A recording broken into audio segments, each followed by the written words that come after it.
श्री शिवाय नमस्तुभ्यम दोस्तों। आप सभी लोग जानते हैं कि रक्षाबंधन का जो त्योहार है उसको लेकर आप लोगों के मन में बहुत सारे प्रश्न घूम रहे होंगे, जिनका जवाब हम आपको इस वीडियो में देंगे। जिसमें से एक सबसे बड़ा प्रश्न है कि इस बार जो रक्षाबंधन पड़ रहा है वो सावन महीने के 5वें सोमवार को पड़ रहा है, तो क्या इस दिन हमें व्रत रखना जरूरी है? क्योंकि इस दिन आप लोगों के घर में पकवान वगैरह बने हुए होते हैं। तो भाई आप लोगों में से बहुत सारे लोगों ने यही प्रश्न किया है कि हमें रक्षाबंधन के दिन व्रत रखना जरूरी है या नहीं है। ठीक है, तो इसका जवाब आपको इस वीडियो में मिल जाएगा। साथ ही में रक्षाबंधन किस दिन है, इस दिन आपको क्या चीज़ अपने घर में ज़रूर बनानी चाहिए, और भी बहुत सारे जो आपके प्रश्न हैं उनका जवाब आपको इस वीडियो में मिल जाएगा।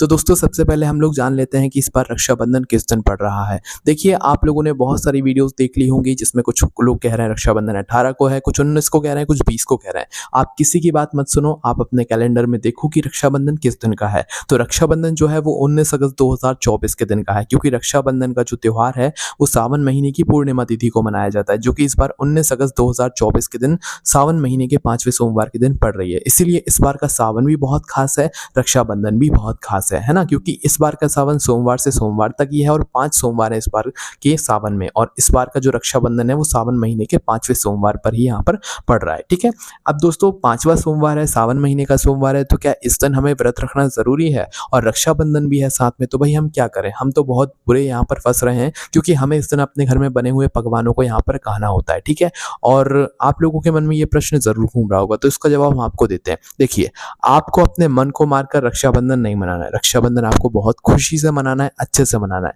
अब व्रत की अगर बात करें तो दोस्तों उसका एक आप लोगों को हम तरीका बता सकते हैं। देखो, रक्षाबंधन आप लोग मनाओ, कोई दिक्कत नहीं है। ठीक है, उस दिन जो व्रत की बात आती है, तो व्रत में दोस्तों आप लोग सिर्फ एक टाइम का व्रत रखना। ठीक है, जो लोग पूरे दिन का व्रत रखते हैं भाई वो कम से कम अपना एक टाइम का व्रत रखें और एक टाइम भोजन करें।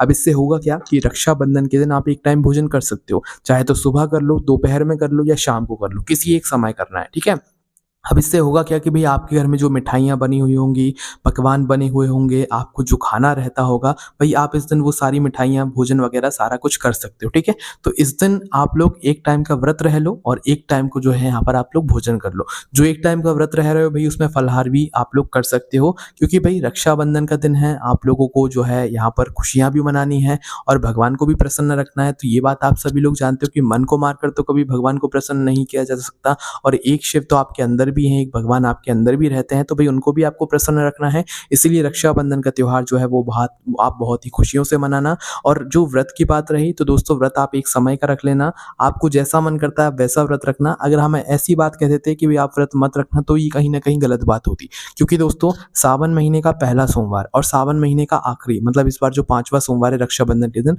इसका बहुत ही बड़ा और विशेष महत्व होता है। इसलिए हम आपसे ये बिल्कुल नहीं कहेंगे कि आप व्रत मत रखना रक्षाबंधन की वजह से, भोजन की वजह से, पकवान की वजह से। आप व्रत रखना, ठीक है, पर एक समय का व्रत रखना। इससे होगा क्या कि भाई आपको ये भी नहीं रहेगा कि भाई हमने व्रत की वजह से, मतलब अपने खाने की वजह से, भोजन की वजह से, पकवान की वजह से अपने व्रत को छोड़ दिया, और आप लोगों के मन में ये भी नहीं रहेगा कि इस बार का रक्षाबंधन हम थोड़ा अच्छे से नहीं मना पाए ना। तो ये सारी चीज़ें आप लोगों की इस चीज़ से दूर हो जाएंगी कि आप लोग एक समय का जब व्रत रखोगे तो एक समय जब आप भोजन करोगे, या तो दोपहर के बाद भी कर सकते हो, राखी बांधने के बाद भी कर सकते हो, आप लोग भोजन कर सकते हो, है ना। भोजन कर लोगे तो भाई आप लोगों के घर में जो भी मीठे पकवान वगैरह बने हुए होंगे आप उनका स्वाद ले लोगे। ठीक है, तो एक समय भोजन कर लेना और एक टाइम का व्रत ले लेना। इससे आपका व्रत भी हो जाएगा और आपका रक्षाबंधन का त्योहार भी बहुत अच्छे से मन जाएगा। आपके घर में बने हुए सारे पकवान भी आप लोग खा लोगे। ठीक है, तो आपको आपका जवाब बहुत अच्छे से मिल गया होगा, जो कि हमने यहाँ पर आपको बता दिया है। उसके बाद में दोस्तों रक्षाबंधन जो है 19 अगस्त का पड़ रहा है, पर दोस्तों इसी दिन भद्रा काल भी पड़ रहा है। अब ये भद्रा काल का जो समय है ये सबसे पहले आप लोग को जान लेना चाहिए, क्योंकि दोस्तों भद्रा काल का समय एक ऐसा समय होता है जिस समय में हमें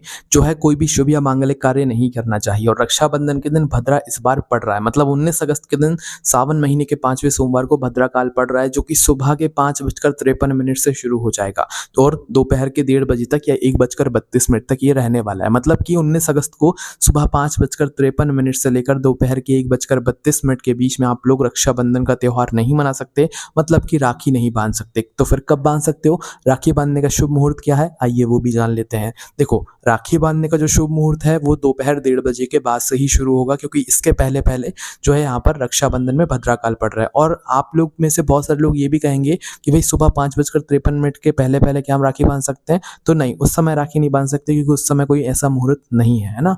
और मुहूर्त के बाद जो है यहाँ पर आप लोगों का भद्राकाल नहीं पड़ना चाहिए, मतलब राखी बांधने के बाद में। तो अगर आप सुबह राखी बांधोगे तो भाई आपका भद्राकाल पड़ जाएगा, इसलिए भद्राकाल की समाप्ति के बाद ही आपको राखी यहाँ पर बांधनी है, मतलब कि 1:30 बजे के बाद। तो भाई शुभ मुहूर्त कब तक चलेगा राखी बांधने का? तो भाई ये जो मुहूर्त है ये रात्रि को 9:05 तक चलेगा। पर दोस्तों हमारे शास्त्रों में ये भी कहा जाता है कि भाई रात्रि में राखी नहीं बांधनी चाहिए। राखी कब बांधी जाती है? दिन रहते रहते बांधी जाती है ना। तो भाई भले ही रात्रि को 9:05 तक यहाँ पर जो है राखी बांधने का शुभ मुहूर्त है, पर आप लोगों को जो राखी है भाई उस राखी का शुभ मुहूर्त जो मानना है वो ये मानना है कि दोपहर के 1:32 से या 1:30 बजे से लेकर शाम के 6 बजे के बीच बीच में आप कभी भी अपना रक्षाबंधन का त्योहार मनाएं, राखी बांधें, क्योंकि इस बीच में आप लोगों का दिन रहेगा, ठीक है। और 6 बजे के बाद फिर शाम हो जाएगी और शाम के बाद फिर रात हो जाएगी। तो भाई रात्रि में तो राखी का त्योहार नहीं मनाया जाता, रक्षाबंधन नहीं मनाया जाता है। तो आप राखी कब बांधेंगे? दिन रहते रहते बांधेंगे, मतलब 1:30 बजे के बाद से शाम 6:25 या 6 बजे के बीच बीच में आप राखी बांध सकते हैं। और आपके पास एक अच्छा समय मिल जाएगा आपको रक्षाबंधन के त्योहार को मनाने का। इस बार आपको रक्षाबंधन के त्योहार को मनाने में कोई भी परेशानी यहाँ पर नहीं आने वाली है, ठीक है। उसके बाद में दोस्तों सबसे पहले जो आप लोग राखी बांधोगे वो सीधी सी बात है, अपने घर में जो भगवान है, लड्डू गोपाल है, गणेश जी हैं, शिव जी हैं, उनको बांधोगे, ठीक है। पहली राखी और पहली थाली आप लोग उनके लिए तैयार करोगे, राखी पहली उनको बांधोगे, उसके बाद फिर आप अपने भाई के लिए थाली लेकर आओगे, राखी बांधोगे, दिया जलाओगे, सब कुछ करोगे, ठीक है। तो पहले सभी काम भगवानों के लिए करोगे, अपने भगवान को पहले राखी बांधोगे, भगवानों की राखी अलग आती है, पहले भगवान को राखी बांधकर फिर आप लोग अपने भाई के लिए यहाँ पर राखी लेकर आओगे, ठीक है। राखी की थाली में जो है आप लोगों को जानते ही हो, रोली कुमकुम रखना चाहिए या तो चंदन रखना चाहिए, सिंदूर नहीं रखना चाहिए, ठीक है। अक्षत रखना चाहिए, चावल रखना चाहिए, अक्षत और चावल एक ही होते हैं। उसके बाद में रुमाल वगैरह रखना चाहिए जो आप अपने भाई के सर पर उड़ाएंगे। उसके बाद नारियल रखना चाहिए पानी वाला, है ना। कुछ मिठाई रखनी चाहिए, व्रत है तो ऐसी मिठाई रखें जो कि व्रत में चलती हो, है ना। उसके बाद में राखी में धागा होना चाहिए, वो भी लाल कलर का, इस बात का ध्यान रखना। और एक घी का दीपक जो कि मिट्टी का होगा, गोल या लंबी बत्ती जो आप रखना चाहो वो रख सकते हो। और शुद्ध देसी गाय का घी का मिट्टी का दीपक आपको अपनी थाली में रख लेना है, ठीक है। इसी थाली से पहले आपको अपने घर के भगवानों को राखी बांधना है, उनकी आरती उतारना है। उसके बाद में फिर अपने घर में जो है अपने भाई के पास आना है, ठीक है। अब भाई को राखी बांधने की विधि क्या है वो भी सुन लो। तो देखो, जब आप भाई और बहन राखी बांधने बैठेंगे तो भाई किस दिशा में आपको मुंह करके बैठना है वो सुन लो। देखो, जब आपको भाई राखी बंधवाने बैठे तो उसका मुंह पूर्व दिशा में होना चाहिए, है ना, जहाँ से सूर्य देवता निकलते हैं। और आपका मुख पश्चिम दिशा में होना चाहिए, जो कि पूर्व की मतलब विपरीत दिशा होती है ना, सामने वाली दिशा। तो आप लोगों का जो है मुख इस तरफ होना चाहिए। और भाई और बहन में से किसी का भी मुख दक्षिण दिशा की तरफ भूलकर भी नहीं होना चाहिए, ये अच्छा नहीं माना जाता है, ठीक है। अब राखी बांधने के लिए सबसे पहले बहन अपना सर ढक ले, है ना।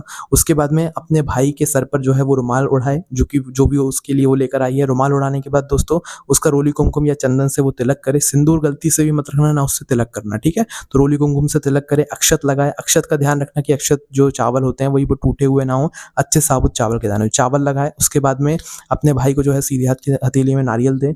नारियल देने के बाद उससे बोलते हैं कि भाई वो नारियल पकड़ा रहे जब तक आप उसकी हथेली में जो है यहाँ पर राखी ना बांध दें। नारियल पकड़ते हुए ही आपके भाई को राखी बंधवानी है, तो सीधे हाथ की हथेली में राखी बांध दें।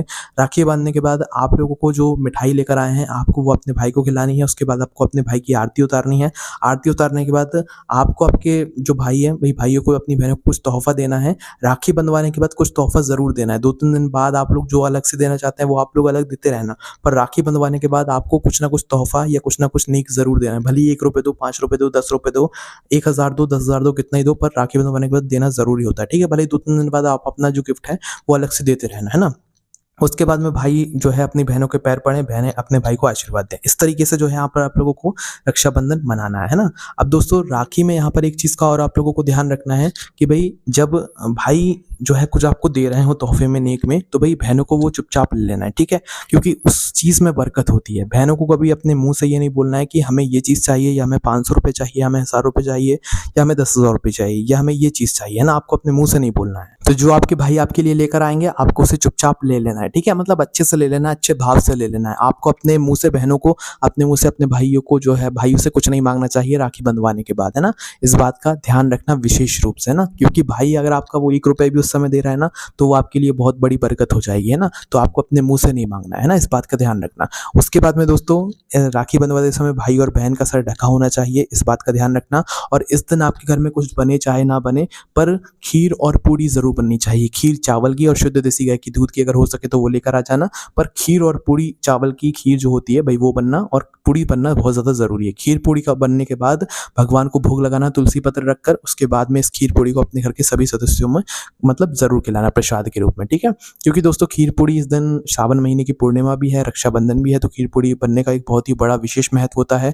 और इस दिन आपको भगवान का आशीर्वाद भी यहाँ पर प्राप्त होगा, अगर आपने भगवान को भोग लगाकर अपने घर के सभी सदस्यों को खीर पूड़ी खिलाई, ठीक है। तो इस दिन अपने घर में खीर पूड़ी ज़रूर बनाना, कुछ बनाओ चाहे ना बनाओ। तो ये सारी चीज़ें जो है रक्षाबंधन से जुड़ी हुई थी, जो कि हमने आपको यहाँ पर बता दी है ना। अब अगर आपका मन में कोई भी रक्षाबंधन से जुड़ा हुआ प्रश्न है तो हमसे कमेंट करके पूछ सकते हैं। ओम नमः शिवाय, जय भोले बाबा, श्री शिवाय, नमस्तुभ्यम।